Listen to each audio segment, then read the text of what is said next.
Mini episode 114 of the FDH Lounge is brought to you by Sportsology, delivering unconventional columns and webcasts about sports, TV, music, movies, and more. Follow them on the web at sportsology.info. The FDH Lounge. You'll want to schedule your life around it. A long time ago, on a gloomy, wet Cleveland spring night, two men stand alone amidst the late-night drizzle. Their voices echo across the vacant station parking lot as they debate the merits of the great American radio show that have been missing for far too long. On that night, an idea was born. That idea became the FDH Lounge.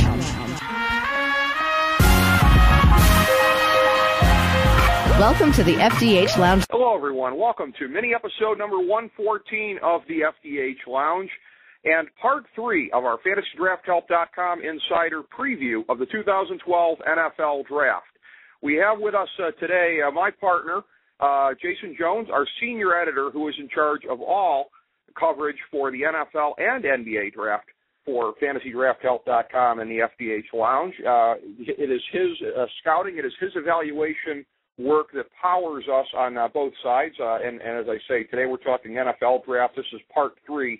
We have been serializing our brand new thing that you can get at FantasyDraftHelp.com and the FDHLounge.com, our brand new draft guide, Pro Football Draftology 2012. And it is, again, Jason's work, that his evaluation, his scouting that has been powering this guide. It is his rankings in there. It is his features, the things that he's come up with that are the foundation for our guide. We have some other things that are contributed in there as well. We have an NFL draft play-along game. If you're having a first-round draft party with your friends, you can check that out.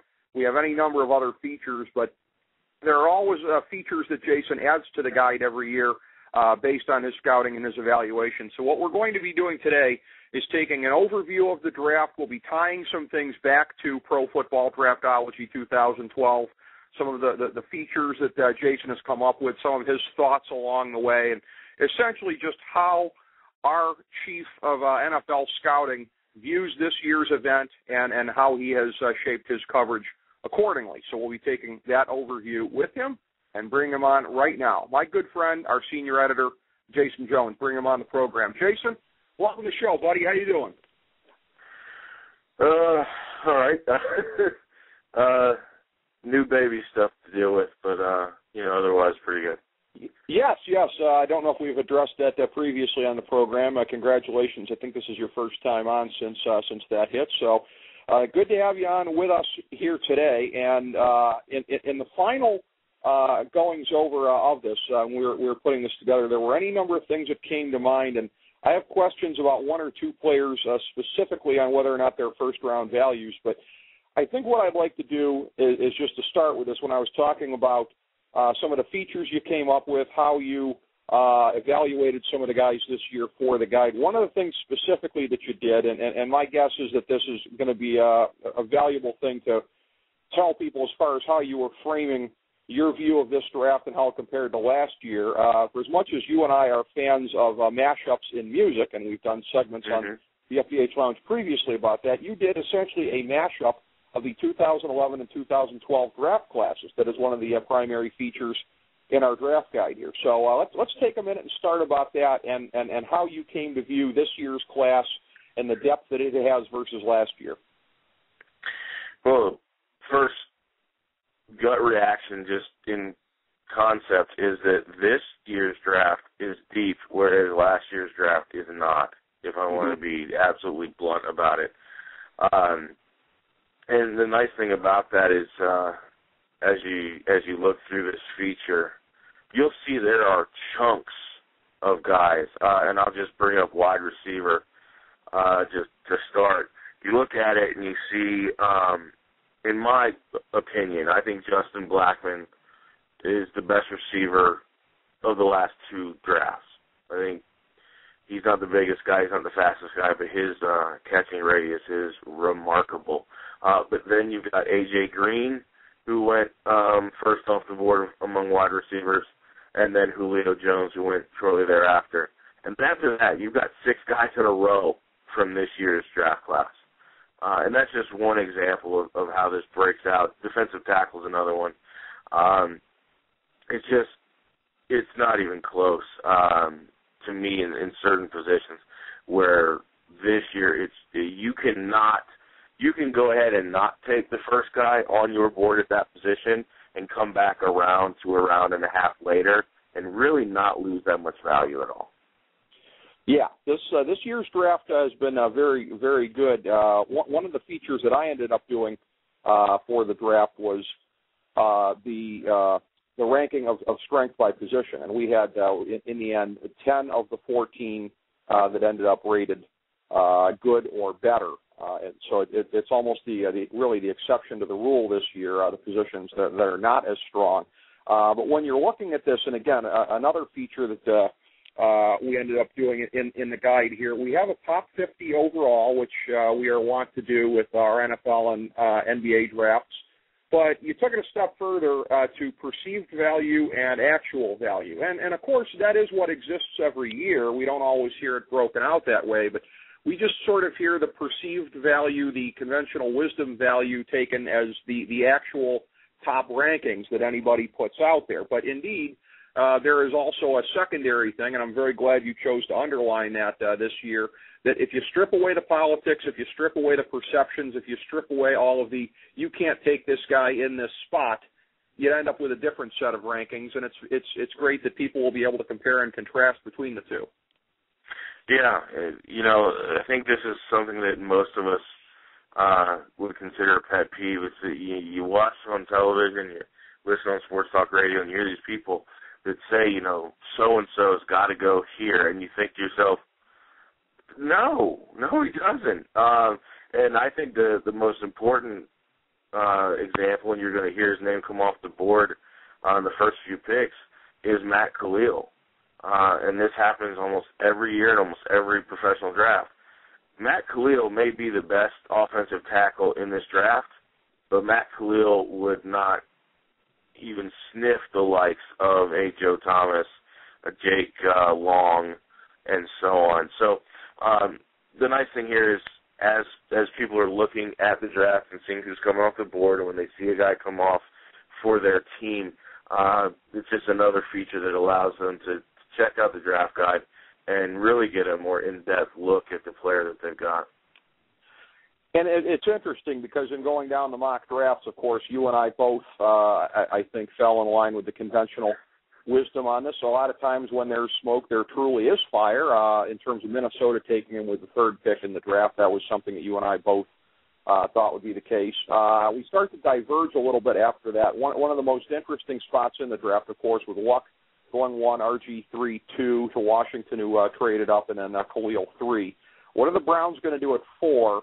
I dare say, as a lifelong Browns fan, what you picked is what I'd like to see. Justin Blackmon, wide receiver from Oklahoma State, the aforementioned wide receiving ace in this class, which I'm going out on a big limb here, but I personally have branded the best wide receiving class since the legendary class of 96. I'd like to see that.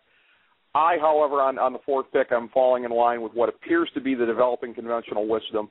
Trent Richardson, running back, Alabama, at 4 there. A superstar back, the best in the class, again, and by a decent margin, maybe even a bigger margin, at least in terms of perception, than Blackmon is number 1 at his position. But that right there really kind of sets the key for what happens in a lot of the draft after that and the way that things could break, because there's even talk still about will the Browns reach for Ryan Tannehill with the 4th pick? Will they perhaps go Morris Claiborne and throw a monkey wrench into this and throw out drafting for offensive need, which is dire, throwing that out the window altogether? So 4 really looks like the linchpin here for where things could start to go any number of different ways.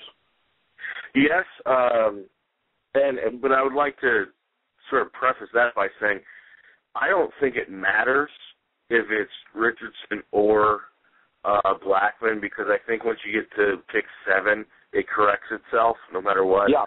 Because you and I were different on 4, 5, 6, Jason. You and I were different on 4, 5, 6, and then you get to 7, and you and I start making some of the same picks again. So you're right about that.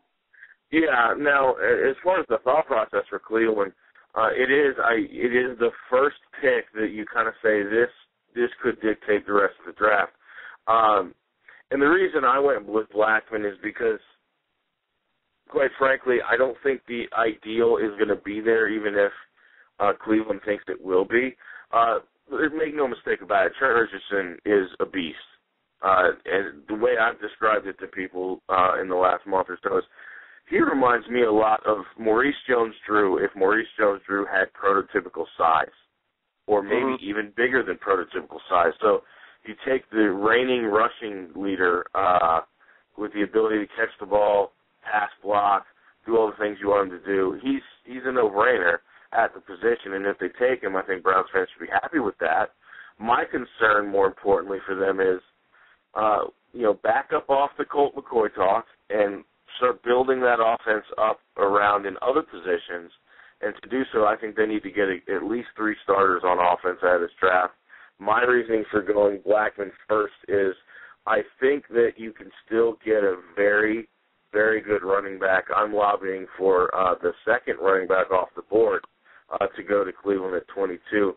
But either way, I think they get a phenomenal player. They're either going to get the best running back on the board or they're going to get the best wide receiver on the board.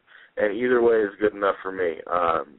Regardless of what happens, I think I would be content. Now, if they go and take Tannehill, I may book a flight to Cleveland so I can go burn the building down. I seriously believe Tannehill is, forget the off-the-field stuff, just on the field as far as what his rookie season looked like. I think he's the Ryan Leaf of this draft class. I really do. I think the guy is absolutely putrid. And if they go with Morris Claiborne, then you've reached on 2 not shut down corners in the top 10 in a couple of years, and that I also have a problem with. If you're the Cleveland Brass, I can't imagine what's going through your mind if you don't have this narrowed down to Blackman or Richardson by now. I think they probably do. Just to looking at it, and this is, as I'm talking to you, this is a true hot off the presses deal here, as the guide is literally being finished and being posted just about in real time as you and I are speaking. So you've not seen my final mock draft yet, which was just about the last feature to go into this thing. I've actually got Kendall Wright going to the Browns at 22, and I hope this doesn't make you want to slash your wrists, Jason. I've got your boy Doug Martin going to New England at 27. Oh, that hurts. I thought it might. I think and all the people in New England are not going to like this, but I really think there should instate some new draft rule that as long as Belichick's the coach and Tom Brady is the quarterback, it should be some sort of violation for them to get something like that. Same thing with Pittsburgh. They shouldn't be able to accidentally get the best player on the board without moving up to get him. Love Doug Martin. My concern for Cleveland would be Kendall Wright's nice, but I'm afraid that he benefits from being wide open. It's one of those things that you look at him on tape and he's phenomenal. There was a game early in the season, I forget right off the top of my head who it was against, but the guy had like 5 touchdowns. Right, not Griffin. And he looked great, but man, is he open. And in the NFL, those safeties and corners converge a lot faster than they do in college. So that would concern me a little. But the bigger picture here is they can get Trent Richardson at 4 and come back at 22 if they're smart enough and get a wide receiver who is still very good. And I would say you could go as far down the board as Alshon Jeffrey, who out of South Carolina, who I think is he's not a lock to be great, but I think he's got the physical ability to be very, very good. And there's a lot of people out there that believe that the way the board is shaping up, if Michael Floyd isn't off the board in the first 10 picks, there's a very serious possibility he could be there at 22. So, again, any permutation here works for Cleveland. They are one of the, say, top 3 teams that I find most intriguing in the first round or 2. I agree. I certainly think that is the case. A couple other things I'd like to ask you about with the first round before we kind of broaden this out a bit.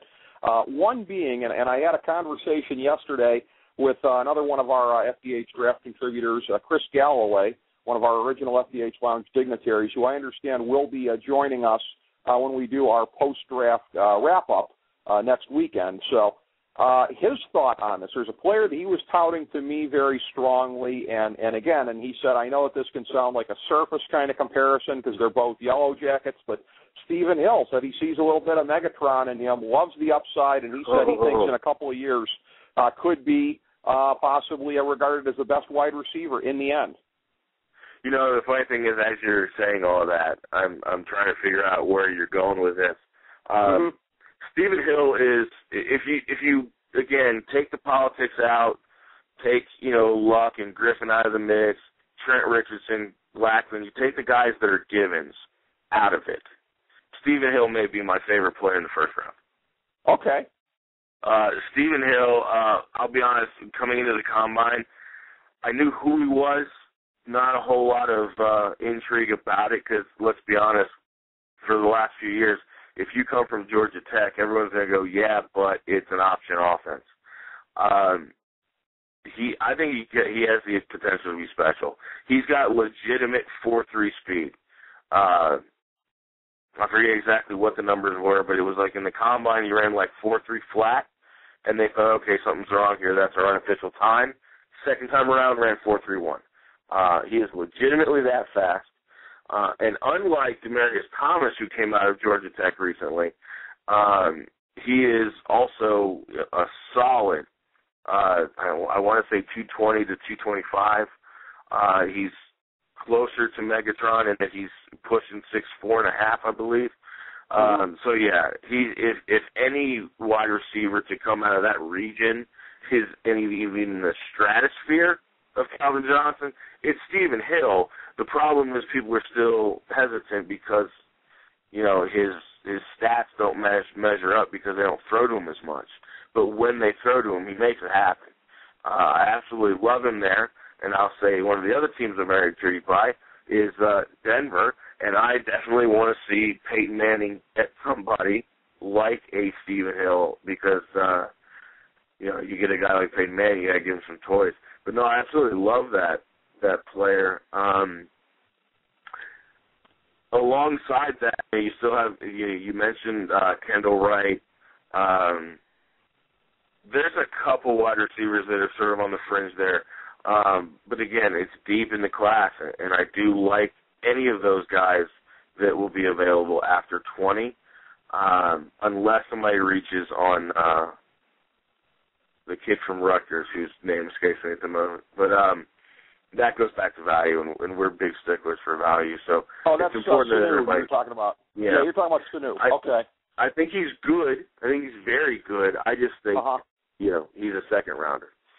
Yeah, I would agree. I'm not seeing him go in the first round in too many drafts. Well, this is really something people can look forward on our post-draft coverage to a thorough, comprehensive Stephen Hill love fest when we get you guys together and compare your various opinions of them. Yeah, I'm glad we're getting to talk wide receivers as much as we are because, again, to me, that's kind of, if you want to boil it down, I'd say the one story of this class, I'd say it would be that, even though Luck and Griffin are obviously getting the love at the top there. But, again, you always have a marquee quarterback or two at the top of a draft. It's what else separates a draft. As I'm looking at this here and as I was going through on the final mock drafts that you and I prepared, there are two guys that jumped out at me, and I'm very, very interested to get your opinion because they're guys where you are a little bit of an outlier as far as how you have them slotted here. And I know and everybody who knows FDH knows that you have reasons for everything that you do. So your thoughts on two guys who most draft analysts out there have going in the latter part of the first round, Whitney Merciless of Illinois, who I have going 18th to San Diego, and Courtney Upshaw of Alabama, defensive end / linebacker, who I have going 24th there to the Squealers. So your thoughts on those guys and why you think they may get squeezed out of the first round potentially? Well, starting with Merciless, I'm always concerned with coming out of nowhere, and I don't think it's fair to say he's a one-year wonder. However, the exact stat, but something like he went from 18 tackles in 2010 to 18 sacks in 2011. So I'm hesitant to just jump on board automatically. And then at the end of the day, when you look at a guy like that, we all kind of want to believe if the guy is over 6'2" and he's over 250 pounds, he has the ability to automatically be a 3-4 hybrid or play 4-3 with his hand in the dirt. I personally think that he's better with his hand in the dirt. I don't know that he necessarily equates ideally to a 3-4 system. And I think if he was going to go in the first round, he's probably going to someone like Pittsburgh, Houston, New England, Baltimore. And these are all 3-4 teams, or at least teams that employ the 3-4 at times. So I think he's a phenomenal talent. I just think once you get into the 20s, which is where I think he would have gone, I think there's just other things out there that teams are wanting to see. And this would be a great opportunity to mention something. I've done 4 or 5 versions of a mock draft and tweaking here and there. And as of today, this moment, I am so absolutely frustrated because you think you have a wrap on what teams are talking, what scouts are hearing, and then cross-referencing that with your own opinions. It's just normally we get to the point and everything's kind of settled in, and it seems like this year everyone's looking at it, and once you get to 20, everyone's all over the place all of a sudden. Clear out of the blue, we're completely changing everything. So if we had the 5 days ago, I probably would have had Merciless going to Baltimore or even New England, but now I have no idea where their head's at with this kid because I keep hearing things that teams are uneasy about where you can play him and if he's scheme specific. Well, that is always a concern when you're having to project guys. There are some players in the first round here that are a little bit unusual as far as being rated a little bit more strongly than you would normally consider somebody at their position. And the ones that really come to mind, somebody who has an excellent chance of being selected in the first half of the draft, which is unusual for a guard, David DeCastro of Stanford. You have safety Mark Barron of Alabama, who people look at as being a guy who can really kind of anchor the secondary and provide some support all around from that position. And good old cousin Luke from Boston College here at inside linebacker, a guy who really has all kinds of upside at that position. Somebody who I think you've compared in some ways to Patrick Willis, to Ray Lewis, et cetera. So these are guys that, again, you might not normally see them going as high as they're going to go, but that, I think, speaks to their specific value in this year's draft and the skill sets that they all have. Yeah, real quick, some thoughts here. DeCastro is a beast. I personally do not like interior offensive linemen going in the first round. I know there are NFL people that'll say, if the guy's good, he's good. I say that's fine, but get him later. But DeCastro is a monster. Mark Barron has gone from absolute first rounder, but probably in the latter quarter, to as high as top 10. Everyone that I've talked to and from what I can see, he looks every bit the Ed Reed, Palomalu type as far as impact on the game. He looks like he could be that good. And then Luke Kuechly, that dude is a beast. Sean Lee is he's probably closest to. He doesn't have the physical prowess of a Ray Lewis or Patrick Willis, but that guy is every inch the middle linebacker you want on your team. And that's very important, yeah, because when you have a guy like that who can really anchor your defense, as I understand it, a lot of times the interior linebackers are responsible for some of the defensive play calling and everything. So, yeah, a guy with his all-around skill set would be very valuable. In taking kind of a broader look at the draft here, because, again, that's what these rankings that you have by position lend themselves to. as well as the top 50 overall. And then you've got your top 60 overall players. We've got some nice scouting notes for each one of the top 60 players here. So as we start to go through, again, what were some of your thoughts? So we've talked about it just briefly thus far, the overall depth of the draft class this year at many of the positions. And as I said, we graded out 10 of the 14 as being good or better in terms of overall depth and quality. So as you were going through this thing here, what were some of your, I'd say, most intriguing thoughts about what happens beyond the first round in this draft? Well, if we just go in order, I think once you get past the top 2 picks, which will be quarterbacks, it starts to get a little dicey, and I really think that the guys coming off the board after that don't look as good until you get down the board a little bit. I've already mentioned I think Tannehill is a cancer of a player in the first round. Whedon's nice, but, you aren't going to get 10 years out of him, and I think that's a big problem. Cousins, Foles are all solid. Case Keenum had a phenomenal college career, but doesn't equate, which brings me to my favorite prospect, and I'm kind of in the minority on this one, Brock Osweiler from Arizona State, and I think you can get him at the end of the second round at the very earliest. So if you need a quarterback or you're looking for a guy to eventually take over, you do not have to get that guy in the first round, which is always a good thing. Running back has probably my favorite player in the entire draft, and especially for teams like, Denver, who's got somebody there, but maybe not a long-term solution. Cincinnati is another one that could be looking at running back at some point.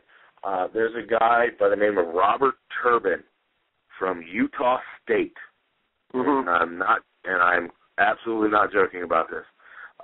He is massive, and he's fast. He's a one-cut downhill runner. He's punishing. He runs through people, over people, around them, and has the ability to catch the football like a wide receiver. Literally, they throw 40-yard passes to this guy out of the backfield. But he's my favorite, and I think he's third round at the earliest. We talked about wide receiver. Tight end, you can almost punt it. I think it's safe to assume that Indianapolis might try to go get Fleener out of Stanford just to pair up his buddy. Tackle really, I think, falls out. I mean, tackle is really not a good position this year once you get past the, say, third guy on the board. Moving into defensive tackle, this is probably the deepest defensive tackle draft I can remember in recent years. And it all depends on what you want, really. I mean, 4-3 prototype, do you want a nose? Do you want a guy that can play a little bit of both, play that 5 gap? So it really depends, but it's very deep. 4-3 outside linebacker is really lame. Inside linebacker, rough, unless you, as we talked about earlier before this call, unless you're going to take a chance on somebody like Perfect or somebody like him, I don't think your team should be considering a middle linebacker until probably the third round or even fourth. Defensive end is interesting because, 3 years ago, Quentin Coples was, without question, the number 1 defensive end and or outside linebacker prospect, and now there's a possibility he could fall into the 20s. The cool thing about defensive end / outside linebacker is guys most people aren't considering, haven't heard of, or didn't see much that are probably going to translate to really good pros. A couple names there that'll jump out. Vinnie Curry from Marshall. Shea McClellan from Boise State, who a lot of people are saying is a bigger, more impactful Vrabel-type player. And then you get into the secondary, and here's where I'm going to differ from most people. I think Mark Barron is an automatic stud. I think Harrison Smith deserves to go in the first round, even though he'll probably fall to the second. Tremaine Johnson out of Montana is a very intriguing prospect. He can play both corner and safety. And here's for your big headline. Morris Claiborne may be one of the more overrated players in the draft. Morris Claiborne is good. He's a starting cornerback in the NFL. However, I think if you're going to pick him in the top 10, he better be a shutdown Champ Bailey type, and I do not think that's the case. I like Dre Kirkpatrick and Stephen Gilmore, but my favorite corner, and you really got to sit back and say, how do I feel about the conduct policy, is Janoris Jenkins. If Janoris Jenkins conducted himself like Tim Tebow, he'd go in the top 3 picks, regardless of quarterback situation. Janoris Jenkins is by far the most gifted cornerback in this draft, but because he can't keep his head on straight, he'll probably fall to the second.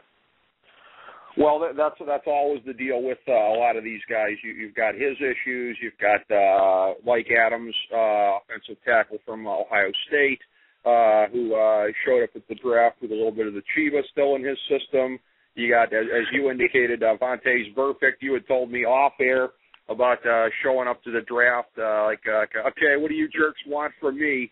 So there's always problems. There's always landmines that lay ahead there, and Morris Claiborne with the 4 on the Wonderlic that leaked out, and that's obviously not going to help his case any. And so there's all kinds of different things that happen there. And you actually, and we actually have some notes from you in there about the Combine in Pro Football Draftology 2012, and your thoughts on this. There's a lot of people that really want to put down the process, and it's all overthinking, it's all just a bunch of gaga. But as you pointed out, there is a scientific reason for why everybody goes through this process, and it is possible to overinterpret certain aspects of it, certainly, but people really, really throw out the baby with the bathwater when they start putting down the Combine as a whole.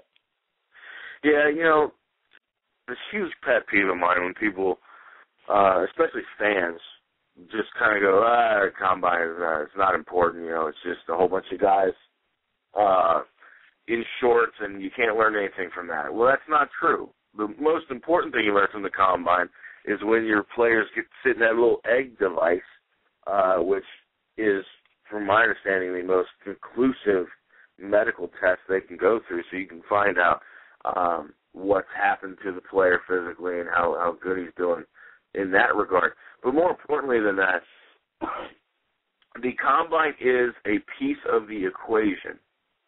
I don't believe it should be weighted more so than game tape. As a matter of fact, I would believe just the opposite of that. However, you can't go just on game tape, otherwise you have situations, players coming out being drafted very high, and then 3 years later, fans going, what the hell, this guy looks so good in college, and now he's a bust. Well, that's because you found out later that he runs, a 4.8 40 and can't get separation. The Combine's important, but it's just one part of the equation. And to completely discredit it is ridiculous. Now, an interesting little tidbit that we're going to deal with in the first round at some point is Mr. Dontari Poe from Memphis, who during the Combine was an absolute monster. Problem is, after the Combine, these scouts and GMs and player personnel people go back and look at tape again, and now we're starting to see that, well, maybe Dontari Poe is just a Combine freak because clearly he took plays off. Doesn't have the greatest motor. He seems to have motivational issues. But, if we had to draft him, Dontari Poe is a top 10 pick. Right now it's looking like he could fall into the 20s, and that's what's supposed to happen. You're supposed to look at a 340-pound defensive tackle who runs, a sub-540 and can bench press like nobody's business and go back and reevaluate the tape. It's all part of the process. But anybody that wants to discredit the Combine as if it doesn't matter is just completely off their rocker. Very well said, because that's what we've always believed at FDH, that these things have to be part of a holistic process. You look at all different elements of something to make an intelligent decision. Obviously, game tape is not to be disregarded. It's a very strong part of this. It's a very strong part of what you're doing here in this. Again, the measurables that we get from the Combine and all of these things really kind of taken together, what the coaches have to say. A lot of times it's off the record. But again, this chatter has really hurt, as you and I were talking about off air the other night, Vontaze Burfict, for all of the deficiencies that have shown up with him. What's also interesting is in terms of his Sun Devil teammate, Brock Osweiler, I mentioned previously that we'll be joined for our post-draft wrap-up by FDH Lounge dignitary Chris Galloway. And I should mention that's another point of strong agreement between the two of you guys, because when I was talking to him off air and talking up your thoughts on Brock Osweiler, he agreed completely. So when you're talking about guys who can be found later on in the draft who can really give you that kind of value, he certainly would be one of those guys. Absolutely. Brock Osweiler, let's be honest, he's not going to step in and start for anybody right away. But that's the point here is, in this league, unless you've got that, top 10 pick to get that year's stud blue-chip quarterback prospect, he's probably not going to step right in right away. And I think Andy Dalton's probably the most recent exception to that rule. But a guy like Osweiler, he's almost 6'8". He can see over all offensive linemen, and he's got a cannon, an absolute cannon, and he's got a decent amount of touch.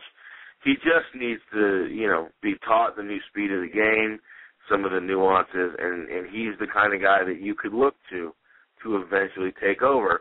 And we talked about Cleveland earlier, and I'll bring this up as an example. If for whatever reason Cleveland is able to do what I want them to do, and that is get either Richardson and the next best wide receiver possible in the first round, and I would love for them to come back at the top of the second round and get Janoris Jenkins to go next to Joe Hayden. If they could do something like that, then by all means, in the third round, if you want to, pull the trigger on a guy like Osweiler or even a Kirk Cousins. But these are guys that you draft and you let them compete with your incumbent starting quarterback, and you see how things happen. But as far as quarterbacks that you think can step in right away, I think you're limited to about 3 guys, and Ryan Tannehill is not on that list. No, he's not. He's not. Notwithstanding a lot of the things that are being said on his behalf right now.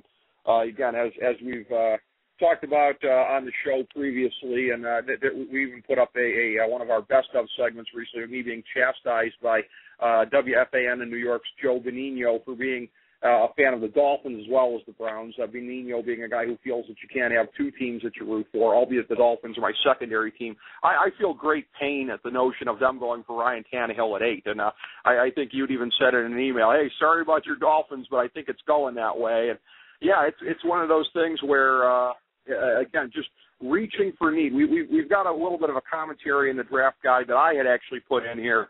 It was, again, prompted by some of this Ryan Tannehill talk, and he should go in the top 10 and everything like that. Well, that stems from really, Luck's gone and Griffin's gone, and there's still bad teams that need a quarterback.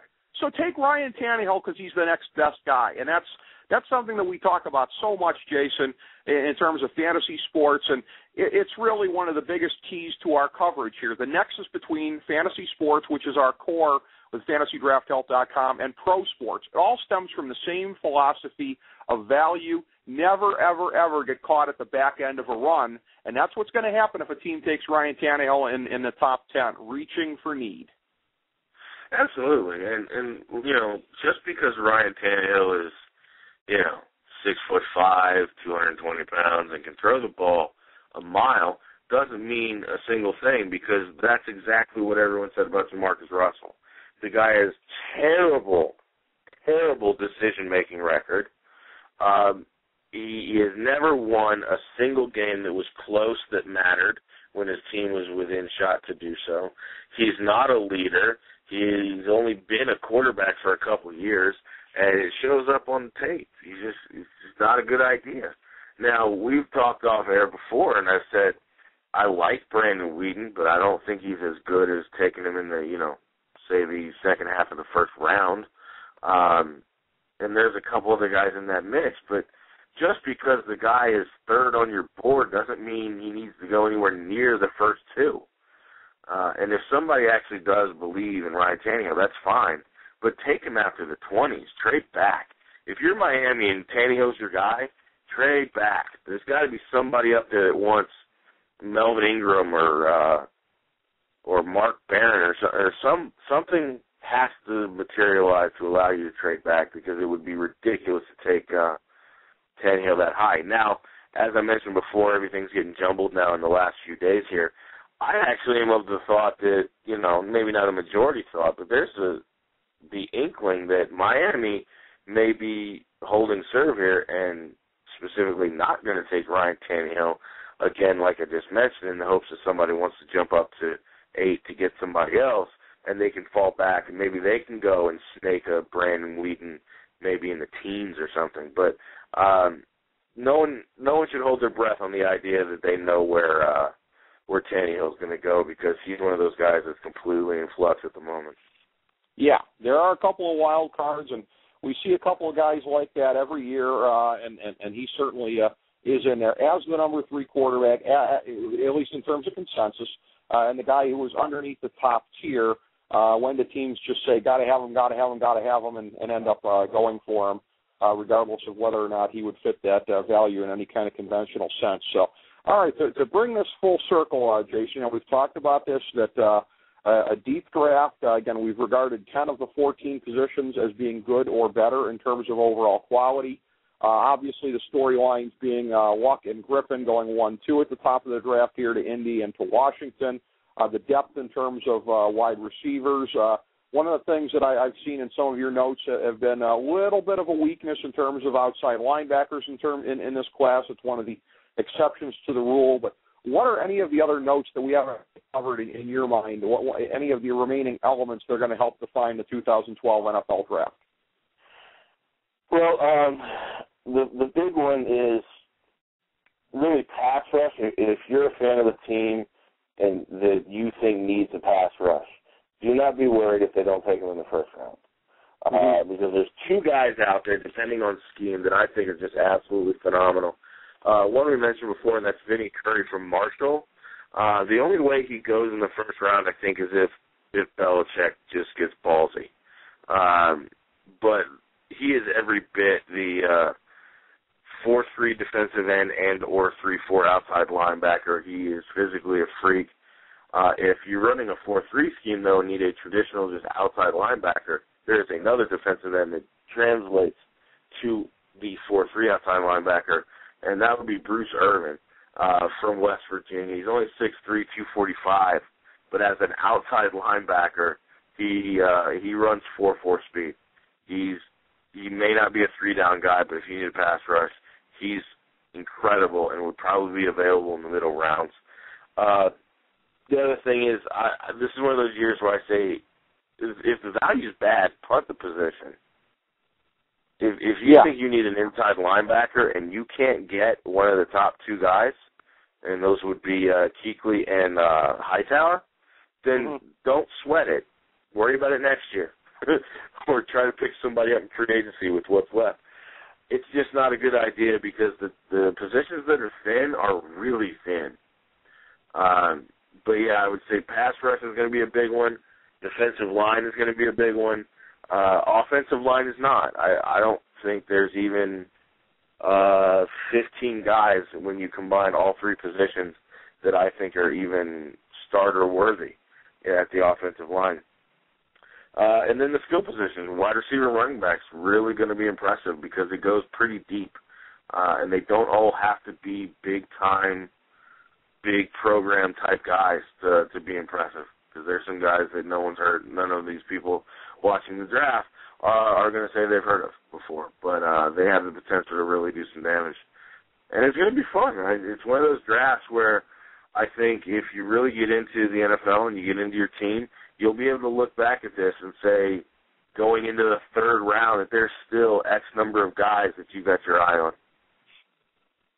Yeah, and it's going to be a tremendous thing, and looking forward to our continuing coverage of it. As I indicated, we'll have post-draft coverage probably coming next weekend. We'll be setting that up in the days to come here, and you and I will be joined, of course, by FDH Lounge dignitary Chris Galloway for that. Because of our format over the last year of moving to the mini episodes and self-distribution here, this is the first time that we've been able to do this. We will have a link for it because this show and our draft guide are going up pretty much simultaneously here, Pro Football Draftology 2012. We will have a link right there on the front page of Pro Football Draftology 2012 to this pre-draft show. So if anybody wants to go back and double-check anything that we said, or did they really say that, or what were some of their thoughts about what happened here, you can go back and you can check it out, link right there on the cover at the FDH Lounge Multimedia Magazine, where you can find all of our programming, the FDHLounge.blogspot.com. Jason, always a pleasure, my friend. Great work on all of this. Thank you, as always, for keying up our coverage and making us, I think, the place to go for the NFL draft stuff. That's all on you, and we really appreciate it. Well, it's always fun. It's in some regards, it's almost like my Super Bowl.